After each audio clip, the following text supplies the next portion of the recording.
Hi hello friends, good morning all of you. MRL study studio ಚಾನಲ್ಗೆ ತಮಗೆಲ್ಲರಿಗೂ ಸ್ವಾಗತಿಸುತ್ತಾ ಇವತ್ತಿನ ತರಗತಿಯಲ್ಲಿ ದೈಹಿಕ ಶಿಕ್ಷಣ ಶಿಕ್ಷಕರ ಒಂದು ಪಠ್ಯಕ್ರಮಕ್ಕೆ ಸಂಬಂಧಪಟ್ಟಂತಹ ಗ್ರೂಪ್ ಗೇಮ್ಸಲ್ಲಿ ಬರುವಂಥ ಹಾಕಿ ಈ ಒಂದು ವಿಷಯದ ಮೇಲೆ ಇವತ್ತಿನ ತರಗತಿಯನ್ನು ಮಾಡ್ತಾ ಇದ್ದೀನಿ. ನಾನು ಹೋದ ಕ್ಲಾಸಲ್ಲಿ ಹಾಕಿ ಬಗ್ಗೆ ಒಂದು ಕ್ಲಾಸ್ ಮಾಡಿದ್ದೀನಿ. ಅದು ತಾತ್ವಿಕ ವಿಭಾಗ ಆಗಿರ್ತೈತೆ, ಅಂದರೆ ಥಿಯರಿ ಆಗಿರ್ತೈತೆ. ಇದು ಪ್ರಾಕ್ಟಿಕಲ್ ಯಾಕೆ ಮಾಡ್ತಾಯಿದ್ದೀನಿ ಅಂದರೆ ಪ್ರಾಕ್ಟಿಕಲ್ನೂ ಕೂಡ ನಮಗೆ ಸ್ಕಿಲ್ಗಳು ಪದಗಳು ಕೇಳ್ತಾರೆ. ಹಾಗಾಗಿ ಪ್ರಾಕ್ಟಿಕಲ್ ಕೂಡ ನಾವೇನು ಮಾಡೋಣ, ಒಂದ್ಸರಿ ಡ್ಯಾನ್ಸ್ ಮಾಡ್ಕೊಂಡು ಹೋಗೋಣ. ಸ್ವಲ್ಪ ಸ್ಪೀಡಾಗಿ ಹೇಳ್ತೀನಿ, ಯಾಕೆಂದರೆ ಸಿಲೆಬಸ್ಸು ತುಂಬ ಇದೆ, ಕವರ್ ಆಗ್ತಾಯಿಲ್ಲ. ನೀವು ವಿಡಿಯೋ ಮಾಡಿ ಅಂತ ಕೇಳ್ತಾ ಇದ್ದೀರಾ, ಆದರೆ ನನಗೆ ಆದಾಗ ಮಾಡ್ತಾಯಿದ್ದೀನಿ, ನನಗೂ ಟೈಮ್ ಸಿಗ್ತಾಯಿಲ್ಲ. ಹಾಗಾಗಿ ನಂಗೆ ಟೈಮ್ ಸಿಕ್ಕಿದಾಗೆಲ್ಲ ನಾನು ಮಾಡ್ತಾ ಹೋಗ್ತೀನಿ. ನೋಡಿರಿ, ಇವಾಗ ಈ ಒಂದು ಹಾಕಿ ಕೌಶಲ್ಯದಲ್ಲಿ ನಾವೇನೇನು ತಿಳ್ಕೊತೀವಿ ಅಂತಂದರೆ ಸ್ಟಿಕ್ ಹಿಡಿತ ಮತ್ತು ನಿಲುವಿನ ಬಗ್ಗೆ ತಿಳ್ಕೊತೀವಿ. ನೇರ ಪುಷ್, ಡೈರೆಕ್ಟ್ ಪುಷ್ ಅಂತ ಕರಿತೀವಿ, ಅದ್ರ ಬಗ್ಗೆ ತಿಳ್ಕೊತೀವಿ. ನೇರ ತಡೆ ಬಗ್ಗೆ ತಿಳ್ಕೊತೀವಿ. ಇಂಡಿಯನ್ ಡ್ರಿಬ್ಲಿಂಗ್ ಮತ್ತು ಓಪನ್ ಡ್ರಿಬ್ಲಿಂಗ್ ಬಗ್ಗೆ ತಿಳ್ಕೊತೀವಿ. Reverse push ತಿಳ್ಕೊತೀವಿ. ಸಮಾನಾಂತರ ಪಾಸ್, ಇಷ್ಟು ಒಂದು ಪದಗಳ ಬಗ್ಗೆ ತಿಳ್ಕೊತೀವಿ. ಸ್ವತಂತ್ರ ಪೂರ್ವ ಮತ್ತು ಸ್ವತಂತ್ರ ನಂತರದಲ್ಲಿ ಹಾಕಿ ಆಟವು ಏನಾಯಿತು, ಪ್ರಸಿದ್ಧ ರಾಷ್ಟ್ರೀಯ ಒಂದು ಕ್ರೀಡೆಗಳಲ್ಲಿ ಇದನ್ನು ನೋಡ್ತೀನೋ ಗುರುತಿಸ್ತೀವಿ. ಈ ಆಟವು ಕೆಲವು ಮೂಲಭೂತ ಕೌಶಲ್ಯಗಳನ್ನು ಈಗ ನಾವು ಕೆಳಗಿದಾವೆ ನೋಡ್ಕೊಳ್ಳೋಣ. ಸ್ಟಿಕ್ ಹಿಡಿತ ಮತ್ತು ನಿಲುವು. ಸ್ಟಿಕ್ಗೆ ಹಿಡಿತ ಮತ್ತು ನಿಲುವು, ನಾವು ಹೇಗೆ ಸ್ಟಿಕ್ಕನ್ನು ಹಿಡಿಬೇಕು, ನಾವು ಯಾವ ರೀತಿ ನಿಲುವನ್ನು ಹೊಂದಿರಬೇಕು. ಸ್ಟಿಕ್ ಹಿಡಿತದಲ್ಲಿ ಸ್ಟಿಕ್ಕನ್ನು ಚಪ್ಪಟೆ ಕಾಣುತ್ತಲ್ಲ, ಆ ಭಾಗವನ್ನು ಮುಂಭಾಗವಾಗಿ ಹಿಡಿದಿರಬೇಕು ಅಂತ, ಆಡುವ ಭಾಗ ಅಂತ ಕರಿತೀವಿ ಅದಕ್ಕೆ, ಅದು ಮುಂಭಾಗವಾಗಿ ಹಿಡಿಬೇಕು. ನಮ್ಮ ಎಡಗೈಯಿಂದ ಏನು ಮಾಡಬೇಕು, ಸ್ಟಿಕ್ನ ತುದಿಯನ್ನು ಮತ್ತು ಬಲಗೈಯಿಂದ ಮಧ್ಯಭಾಗವನ್ನು ಸುಮಾರು 15ರಿಂದ 20 ಸೆಂಟಿಮೀಟರ್ವರೆಗೆ ಏನಿರಬೇಕು, ಹಿಡಿಬೇಕು ನಾವು. ಇದು ಸ್ಟಿಕ್ ಇಡುವಂತಹ ಒಂದು ಸಾಂಪ್ರದಾಯಿಕ ವಿಧಾನ ಅಂತೇಳಿ ನಾವು ಕರಿತೀವಿ. ಆಟದ ಸಂದರ್ಭದಲ್ಲಿ ವಿವಿಧ ಕೌಶಲ್ಯಗಳಿಗೆ ತನ್ನದೇ ಆದ ನಿಲುವುಗಳನ್ನು ಇಲ್ಲಿ ಪಾಲಿಸಬೇಕಾಗ್ತದೆ. ಅದರ ಸ್ಥಿತಿಗಳನ್ನು ಆಯಾ ಕೌಶಲ್ಯಗಳನ್ನು ನಾವು ವಿವರಿಸ್ತೀವಿ. ಹಿಡಿತದಲ್ಲಿ ನಾವು ಮತ್ತೆ 2 ಪ್ರಕಾರಗಳನ್ನು ನೋಡ್ತೀವಿ. ಒಂದು ಕೈ ತೆರೆದ ಹಿಡಿತ, ಒಂದು ಓಪನ್ ಹಿಡಿತ ಅಂಥೇಳಿ. ಓಪನ್ ಹಿಡಿತ, ಇನ್ನೊಂದು ಮುಚ್ಚಿದ ಹಿಡಿತ ಅಂತೇಳಿ ಕರಿತೀವಿ. ಇವಾಗ ಕೈ ತೆರೆದ ಹಿಡಿತ ಹೆಂಗಿರ್ತದೆ ನೋಡಿರಿ, ಇಲ್ಲಿ ಇರೋದ್ರಲ್ಲಿ ಇದೆ ಕೈ ತೆರೆದ ಹಿಡಿತ. ನೋಡಿರಿ, ಇಲ್ಲಿ ಬಲಗೈ ಏನು ಮಾಡಿದ್ದೀವಿ, ಅವ್ರು ಹೆಂಗೆ ಮಾಡಿದ್ರು ಸಾಂಪ್ರದಾಯಿಕ ವಿಧಾನ ಹೇಳಿದ್ರಲ್ಲ, ಬಲಗೈ ಏನು ಮಾಡಬೇಕು, ನಾವು ಮುಂದೆದಲ್ಲಿ ಇದೇ ರೀತಿ ಕೈಯನ್ನು ಓಪನ್ ಮಾಡಿ ಹಿಡಿಬೇಕು. ಇಲ್ಲಿ ಎಡಗಡೆ ಏನು ಮಾಡಬೇಕು, ಎಡಗೈನ ಹಿಂದಿನ ಭಾಗದಲ್ಲಿ ಹಿಡಿಬೇಕು. ಅದು ಎಷ್ಟು ಆವರಿಸಿದ ಭಾಗ ಅಂದರೆ 15ರಿಂದ 20 ಸೆಂಟಿಮೀಟರ್ ಅಷ್ಟು ನಾವು ಒಂದು ಕೈಯನ್ನು ಏನು ಮಾಡಿರ್ತೀವಿ, ಸಡಿಲವಾಗಿ ಹಿಡಿದಿರಬೇಕು. ಸ್ಟಿಕ್ನ ತಿರುಗುವಿಕೆಯನ್ನು ಎಡಗೈ ಮಾಡುತ್ತಿದ್ದು, ಸ್ಟಿಕ್ ತಿರುವರಿಗೆ ಬಲಗೈ ಮಾಡಲ್ಲ, ಎಡಗೈ ಮಾಡ್ತಾ ಇರ್ತೈತೆ. ಇದೆಲ್ಲ ನಾವು ಏನು ಮಾಡಿದ್ದೀವಿ ಅಂದರೆ ಪ್ರಾಕ್ಟಿಕಲಾಗಿ ಮಾಡಿದ್ದೀವಿ. BPED MPEDಲ್ಲಿ ಆ ಒಂದು ಸ್ಕಿಲ್ಗಳನ್ನು ನಾವು ಇಲ್ಲಿ ಊಹೆ ಮಾಡ್ಕೊಂಡು ನೋಡ್ಕೋಬೇಕಷ್ಟೇ. ಯಾಕೆಂದರೆ ಇದು ಪ್ರಾಕ್ಟಿಕಲ್ ಇದೆ, ಬಟ್ ಪ್ರಾಕ್ಟಿಕಲ್ ಮಾಡಿ ತೋರ್ಸೋಕ್ಕಾಗಲ್ಲ. ನಾವು ಪ್ರಾಕ್ಟಿಕಲ್ ಗೇಮ್ಸ್ ಆಡೋ ಟೈಮ್ನಾಗ ಬೇಕಾದರೆ ತೋರಿಸ್ಕೊಂಡು ಆಡ್ಕೋಬೋದು, ಆದರೆ ಯಾವ ರೀತಿ ಮಾಡ್ತೀವಿ ಈ ರೀತಿ ಏನು ಕೇಳೋದಿಲ್ಲ. ಆದರೆ ಯಾವ ಒಂದು ಪದ, ಯಾವ ಒಂದು ನಿಯಮ ಏನು ಸ್ಪೆಷಲ್ ಆಗಿರುತ್ತೋ ಅದು ಯಾವ ಗೇಮಲ್ಲಿ ಬರುತ್ತೆ ಅಂತ ಈ ರೀತಿ ಕೇಳ್ತಾರೆ, ಅದಕ್ಕೆ ನೋಡ್ಕೊಳ್ಬೇಕು. ನೋಡಿರಿ, ಎಡಗೈ ಮಾಡುತ್ತಿದ್ದು ಎಡಗೈ ಏನು ಮಾಡ್ತೈತೆ, ಸ್ಟಿಕ್ ತಿರುಗಿಸುವಂಥ ಕಾರ್ಯವನ್ನು ಮಾಡ್ತೈತೆ. ಬಲಗೈ ಸ್ಟಿಕ್ಕನ್ನು ನಿಯಂತ್ರಣದಲ್ಲಿ ಇಡ್ತೈತೆ. ಈ ಹಿಡಿತ ಚೆಂಡನ್ನು ಡ್ರಿಬಲ್ ಮಾಡುವುದು, ತಳ್ಳುವುದು, ಕ್ಲಿಕ್ ಮಾಡುವುದನ್ನು ಇಲ್ಲಿ ಏನು ಮಾಡ್ತಾಯಿದ್ದು, ಸಹಾಯ ಮಾಡ್ತೈತೆ. ಈಗ ಹತ್ತಿರದ ಕೈ ಹಿಡಿತ ಅಂದರೆ ಕೈ ಹತ್ತಿರದ ಹಿಡಿತ, ಕ್ಲೋಸ್ ಗ್ರಿಪ್ ಅಂತ ಕರಿತೀವಿ. ನೋಡಿರಿ, ಕ್ಲೋಸ್ ಗ್ರಿಪ್ ಹೆಂಗಿದೆ, ಇದು ಕ್ಲೋಸ್ ಮಾಡಿದ್ರೆ ಕೈ, ಇದಕ್ಕೆ ಕ್ಲೋಸ್ ಗ್ರಿಪ್ ಅಂತೀವಿ. ಇದು ಎಷ್ಟು ಆವರಿಸ್ತದೆ ಅಂದರೆ ಇದು 10 ಸೆಂಟಿಮೀಟರ್ ಅಷ್ಟು ನಮ್ಮ ಪ್ಲೇಸನ್ನು ಇದು ಆವರಿಸ್ತೈತೆ. ಅಂದರೆ ಸ್ಟಿಕ್ನ ಪ್ಲೇಸನ್ನು ನಮ್ಮ ಕೈ ಎಷ್ಟು ಇರ್ತದೆ, 10 ಸೆಂಟಿಮೀಟರ್ವರೆಗೆ ನಾವು ಹಿಡಿಬೋದು. ಚೆಂಡನ್ನು ಬಲವಾಗಿ ಹೊಡೆಯುವುದಕ್ಕೂ ಮತ್ತು ನಿಲ್ಲಿಸುವುದಕ್ಕೂ ಈ ಒಂದು ಹಿಡಿತವನ್ನು ನಾವು ಏನು ಮಾಡ್ತೀವಿ, ಬಳಸ್ಕೊಳ್ತೀವಿ. ಈಗ ಇಂಡಿಯನ್ ಡ್ರಿಬ್ಲಿಂಗ್ ಮತ್ತು ಓಪನ್ ಡ್ರಿಬ್ಲಿಂಗ್. ನೋಡಿರಿ, ಹಿಡಿತದಲ್ಲಿ ಇಂಡಿಯನ್ ಡ್ರಿಬ್ಲಿಂಗ್ ಹೆಂಗೆ ಮಾಡ್ತೀವಿ ಅಂತೀವಿ. ಎಡಗೈ ಸ್ಟಿಕ್ನ ತುದಿಯನ್ನು ಮತ್ತು ಬಲಗೈ ಸ್ಟಿಕ್ನ ಮಧ್ಯದಿಂದ ಸ್ವಲ್ಪ ಮೇಲ್ಭಾಗದಲ್ಲಿ ಇದನ್ನು ಹಿಡಿದಿರಬೇಕು. ಇಂಡಿಯನ್ ಡ್ರಿಬ್ಲಿಂಗನ್ನು ಭಾರತೀಯ ಆಟಗಾರರು ಹೆಚ್ಚಾಗಿ ಬಳಸ್ತಾಯಿದ್ರು. ನೋಡಿರಿ, ಕೇಳ್ಬೋದು ಎಕ್ಸಾಮಲ್ಲಿ. ಇಂಡಿಯನ್ ಡ್ರಿಬ್ಲಿಂಗನ್ನು ಭಾರತೀಯ ಆಟಗಾರರು ಏನು ಮಾಡ್ತಿದ್ರು, ಹೆಚ್ಚಾಗಿ ಬಳಸ್ತಿದ್ರು. ಭಾರತೀಯ ಆಟಗಾರರು ಹಾಕಿಯಲ್ಲಿ ಹೆಚ್ಚಾಗಿ ಬಳಸುತ್ತಿದ್ದಂತಹ ಒಂದು ಸ್ಕಿಲ್ ಯಾವುದಂದರೆ ಅದು ಇಂಡಿಯನ್ ಡ್ರಿಬ್ಲಿಂಗ್. ಪಂದ್ಯದ ಸನ್ನಿವೇಶದಲ್ಲಿ ಚೆಂಡು ಮತ್ತು ಸ್ಟಿಕ್ ಒಂದಕ್ಕೊಂದು ಏನಿರ್ತವೆ, ಇಲ್ಲಿ ಅಂಟಿಕೊಂಡಿರುವ ಹಾಗೆ ತೋರ್ತೈತಿ ಈ ಒಂದು ಸ್ಕಿಲ್ ಮಾಡೋ ಟೈಮಲ್ಲಿ. ಇದರಲ್ಲಿ ಎದುರಾಳಿಗಳನ್ನು ಎದುರಾಳಿಗಳನ್ನು ಏನು ಮಾಡಿದ್ರು, ಮೋಸ ಮಾಡ್ತಾ ಚೆಂಡಿನೊಂದಿಗೆ ಮುಂದೆ ಸಾಗುತ್ತಿದ್ದರು. ಅದರಿಂದ ಈ ಕೌಶಲ್ಯಕ್ಕೆ ಏನಂತೀವಿ, ಇಂಡಿಯನ್ ಡ್ರಿಬ್ಲಿಂಗ್ ಎಂದು ಹೆಸರನ್ನು ಬಂದಿದೆ ಇದಕ್ಕೆ. ಓಪನ್ ಡ್ರಿಬ್ಲಿಂಗ್ನಲ್ಲಿ ಚೆಂಡನ್ನು ಸ್ಟಿಕ್ನ ಸಮನಾದ ಬದಿಯ ಜೊತೆ ನಿರಂತರವಾಗಿ ಸಂಪರ್ಕದಲ್ಲಿ ಇಡಬೇಕು. ಓಪನ್ ಒಂದು ಡ್ರಿಬ್ಲಿಂಗ್ನಲ್ಲಿ ನೋಡಬೇಕು, ಚೆಂಡನ್ನು ಸ್ಟಿಕ್ನ ಸಮಾನಾದ ಬದಿಯ ಜೊತೆ ನಿರಂತರವಾಗಿ ಸಂಪರ್ಕದಲ್ಲಿ ಇಡಬೇಕು.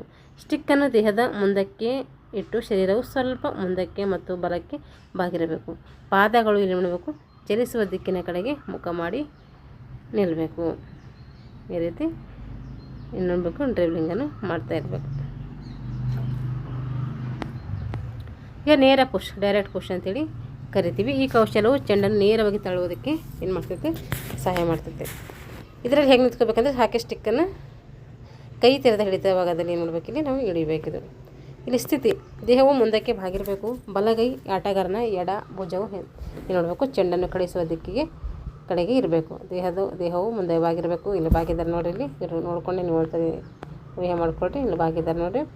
ಬಲಗೈ ಆಟಗಾರನ ಎಡ ಭುಜವು, ಬಲಗೈ ಆಟಗಾರನ ಎಡ ಭುಜ, ಈ ಭುಜ ಏನು ಮಾಡಬೇಕು, ಚೆಂಡನ್ನು ಕಳಿಸುವ ದಿಕ್ಕಿನ ಕಡೆಗೆ ಇರಬೇಕು. ನಾವು ಕಳಿಸ್ತಿದ್ದಾರೆ ಚೆಂಡವರು ಅಂದರೆ ಚೆಂಡನ್ನು ಕಳಿಸೋ ದಿಕ್ಕಿಗೆ ಇರಬೇಕು. ಎಡಗಾಲು ಮುಂದೆ ಇರಬೇಕು. ಎಡಗಾಲು ಏನಿದೆ ಅದು ಮುಂದೆ ಇರಬೇಕು. ಮತ್ತು ಬಲಗಾಲು ಹಿಂದಕ್ಕೆ ಅಂದರೆ ತುದಿಗಾಲಿನ ಮೇಲೆ ಇರಬೇಕು. ಬಲಗಾಲಿನ ಇರಬೇಕು, ಹಿಂದಿನ ತುದಿಗಾಲಿನ ಮೇಲೆ ನಿಲ್ಲಬೇಕು. ಚೆಂಡಿನ ಸ್ಥಿತಿ, ಚೆಂಡನ್ನು 9ರಿಂದ 12 ಇಂಚು ದೂರ ಎಡಗಾಲಿನ ನೇರಕ್ಕೆ ಇಡಬೇಕು. 12 ಇಂಚು ದೂರ, 9ರಿಂದ 12 ಇಂಚು ದೂರ ಎಡಗಾಲಿನ ನೇರಕ್ಕೆ ಇಡಬೇಕಿದು. ಈ ನಿರ್ವಹಣೆ ಹೆಂಗೆ ಮಾಡಬೇಕು ಅಂತೇಳಿ ನೋಡಿರಿ. ಈ ಎಲ್ಲ ಸ್ಥಿತಿಗಳನ್ನು ಅಳವಡಿಸಿ ಚೆಂಡನ್ನು ಸ್ಟಿಕ್ನ ಮುಂದೆ ತಂದು ಸಂಪರ್ಕ ಸಾಧಿಸಿ ಬಲಗೈಯಿಂದ ಜೋರಾಗಿ ತಳ್ಳಬೇಕು. ಅದೇ ವೇಳೆ ಎಡಗೈಯಿಂದ ಸ್ಟಿಕ್ಕನ್ನು ಹಿಂದಕ್ಕೆ ಎಳಿಬೇಕು. ಅಂತ್ಯನುಗತ, ಚೆಂಡನ್ನು ತಳ್ಳಿದ ನಂತರ ಸ್ಟಿಕ್ಕನ್ನು ಪುಷ್ನ ದಿಕ್ಕಿನಲ್ಲಿ ಬೀಸುವುದು ಮುಂದುವರಿಯುತ್ತದೆ. ಚೆಂಡನ್ನು ತಳ್ಳಿದ ನಂತರ ಸ್ಟಿಕ್ಕನ್ನು ಪುಷ್ನ ದಿಕ್ಕಿನಲ್ಲಿ ಬೀಸುವುದು ಮುಂದುವರಿಯುತ್ತದೆ. ತಳ್ಳುವ ಮತ್ತು ಎಳೆಯುವ ಕ್ರಿಯೆಯಲ್ಲಿ ಹಿಡಿತೈತೆ. ರಿವರ್ಸ್ ಪುಷ್, ಹಿಡಿತ. ಡ್ರಿಬಲ್ ಕೌಶಲ್ಯ ಸ್ಥಿತಿಯಲ್ಲಿ ಇದ್ದ ಹಾಗೆ ಹಾಕಿ ಸ್ಟಿಕ್ಕನ್ನು ಕೈ ತೆರೆದ ಹಿಡಿತದಲ್ಲಿ ಏನು ಮಾಡಬೇಕು, ಹಿಡಿಬೇಕು. ದೇಹದ ಸ್ಥಿತಿ, ದೇಹವು ಮುಂದಕ್ಕೆ ಬಾಗಿರಬೇಕು. ಬಲಗೈ ಆಟಗಾರನ ಬಲಭುಜವು ಚೆಂಡನ್ನು ಕಳುಹಿಸುವ ದಿಕ್ಕಿನ ಕಡೆಗೆ ಇರಬೇಕು. ದೇಹದ ಸ್ಥಿತಿ ಹೆಂಗಿರ್ಬೇಕು ಇಲ್ಲಿ ಅಂದರೆ ರಿವರ್ಸ್ ಪುಷ್ ಮಾಡುವಾಗ ಹಿಡಿತ ಹೆಂಗಿರಬೇಕಂದ್ರೆ ಡ್ರಿಬಲ್ ಕೌಶಲ್ಯದಂತೆಯೇ ಈ ಒಂದು ಸ್ಥಿತಿಯಲ್ಲಿ ಹಾಕಿ ಸ್ಟಿಕ್ಕನ್ನು ತೆರೆದ ಹಿಡಿತದಲ್ಲಿಯೇ ಹಿಡಿಬೇಕು. ದೇಹದ ಸ್ಥಿತಿ ಹೆಂಗಿರಬೇಕು, ದೇಹವು ಮುಂದಕ್ಕೆ ಬಾಗಿರಬೇಕು. ಬಲಗೈ ಆಟಗಾರನ ಬಲಭುಜವು ಚೆಂಡನ್ನು ಕಳಿಸುವ ದಿಕ್ಕಿಗೆ ಇರಬೇಕು. ಬಲಗಾಲು ಮುಂದೆ, ಎಡಗಾಲು ಹಿಂದೆ ಇರಬೇಕು. ತುದಿಗಾಲಿನ ಮೇಲೆ ನಿಲ್ಲಿಸ್ಬೇಕು. ಅದು ರಿವರ್ಸ್ ಆಗಿ ಮಾಡಬೇಕು. ಫಸ್ಟ್ ಹೆಂಗೆ ಮಾಡಿದ್ರೆ ಅದು ರಿವರ್ಸ್ ಆಗಿ ಅಪೋಸಿಟಲ್ಲಿ ಇದು ಮಾಡಬೇಕು. ಈಗ ಚೆಂಡಿನ ಸ್ಥಿತಿ, ಚೆಂಡನ್ನು ಇದೇ ರೀತಿಯಲ್ಲಿ ಹೆಂಗಿರ್ಬೇಕಂದ್ರೆ ಇದನ್ನು ಕೂಡ 9ರಿಂದ 12 ಇಂಚು ಬಲಗಾಲಿನ ಮುಂದಕ್ಕೆ, ಅಲ್ಲಿ ಎಡಗಾಲಿನ ಮುಂದಕ್ಕೆ ಇದು ಬಲಗಾಲಿನ ಮುಂದಕ್ಕೆ ಇಡಬೇಕು. ನಿರ್ವಹಣೆ, ಇಲ್ಲಿ ರಿವರ್ಸ್ ಪುಷ್ ಮಾಡುವ ಮುನ್ನ ಸ್ಟಿಕ್ಕನ್ನು ಅಪ್ರದಕ್ಷಿಣವಾಗಿ, ಅದು ಪ್ರದಕ್ಷಿಣವಾಗಿಲ್ಲ ಅಪ್ರದಕ್ಷಿಣವಾಗಿ ತಿರುಗಿಸಿ ಚೆಂಡನ್ನು ಸಂಪರ್ಕ ಮಾಡಬೇಕು. ಚೆಂಡನ್ನು ಸ್ಟಿಕ್ಕಿನಿಂದ ಗುರಿಯತ್ತ ತಳ್ಳಬೇಕು. ಅಂತ್ಯನುಗತ, ಸ್ಟಿಕ್ನಿಂದ ಚೆಂಡು ತಳ್ಳಿದ ನಂತರ ಸ್ಟಿಕ್ಕನ್ನು ಆ ದಿಕ್ಕಿನಲ್ಲಿ ಬೀಸುವುದನ್ನು ನೋಡೋಕ್ಕೂ ಮುಂದುವರಿಸ್ತೀವಿ. ಅದಕ್ಕೇನಂತೀವಿ ಅಂತ್ಯನುಗತ ಅಂತೇಳಿ ಕರಿತೀವಿ. ನೇರ ತಡೆ ಅಂದರೆ ಹಿಡಿತದ ನೇರ ತಡೆಯಲ್ಲಿ ಹಿಡಿತ ಬರ್ತೈತೆ. ಒಂದು ಡ್ರಿಬಲ್ಗೆ ಇದ್ದ ಹಾಗೆ ಕೈ ತೆರೆದ ಹಿಡಿತ. ದೇಹದ ಸ್ಥಿತಿಯರ್ಥ ಕಾಲುಗಳನ್ನು ಭುಜದ ಅಗಲದಷ್ಟು ಇಟ್ಟು, ನಾವು ಕಾಲುಗಳನ್ನು ಮಾಡಬೇಕು ಭುಜದ ಅಗಲದಷ್ಟು ಇಟ್ಟು ದೇಹವು ಚೆಂಡಿನ ಕಡೆ ಮುಖ ಮಾಡಿ ಮೊಣಕಾಲುಗಳನ್ನು ಮತ್ತು ಸೊಂಟವನ್ನು ಸ್ವಲ್ಪ ಬಾಗಿಸಿ, ಮೊಣಕಾಲು ಮತ್ತು ಸೊಂಟವನ್ನು ಸ್ವಲ್ಪ ಬಾಗಿಸಿ ತಮ್ಮ ಕಡೆ ಬರುವ ಚೆಂಡನ್ನು ವೀಕ್ಷಿಸುತ್ತಿರಬೇಕು. ಈಗ ನಿರ್ವಹಣೆ, ಸ್ಟಿಕ್ಕನ್ನು ಚೆಂಡು ಬರುತ್ತಿರುವಂತಹ ದಾರಿಗೆ ನೇರವಾಗಿ ತಂದು ದೇಹದ ಮುಂದೆ ತಡೆದು ನಿಲ್ಲಿಸಬೇಕು.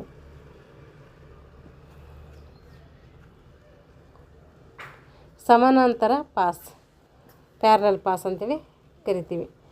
ಚೆಂಡನ್ನು ಸಹ ಆಟಗಾರರಿಗೆ ಕಳಿಸುವುದಕ್ಕೆ ನಾವಂತೀವಿ ಪಾಸ್ ಅಂತೇಳಿ ಕರಿತೀವಿ.